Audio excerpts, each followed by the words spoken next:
For those that don't know, we're calling this X Roulette, as in like X.com Roulette roulette, wheel. and we're just gonna go through Twitters and pick out some fun shit to talk about. But you see, I was giving you some respect. I know you're not the elder, but you're the elder in SHR. One of the founders, so I got to give you a little respect there. Joe, these days I feel elderly, so well, Tell let's me start about right it. off the bat. So 2 hours ago, CBS News on Twitter did a post about the presidential race in North Carolina has shifted from lean Republican to toss up as VP Harris narrows the gap with former Trump, according to Cook Political Report with Amy Walter. Here we go into the polls, right?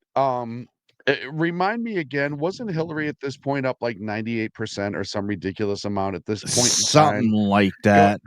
there were some polls showing that, right? I understand What is it? the She had a validity. 97% chance of winning. Some pollster Yes, said. yes. But I understand the validity of having polls to kind of track where trends are.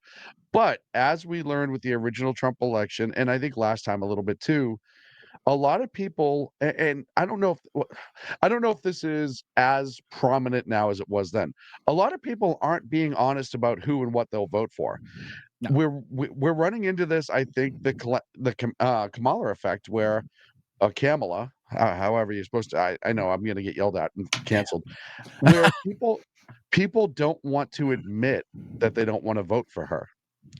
And the reason is much like under Barack Obama, is there is a certain almost social justice aspect to quote unquote voting for her.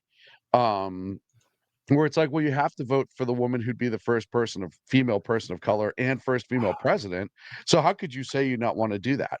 There are people who will get shamed into that, and will not answer as a result of that shame. So it's, to me, polls are only as good as they have proven to be, which has not been historically great, if we're being honest.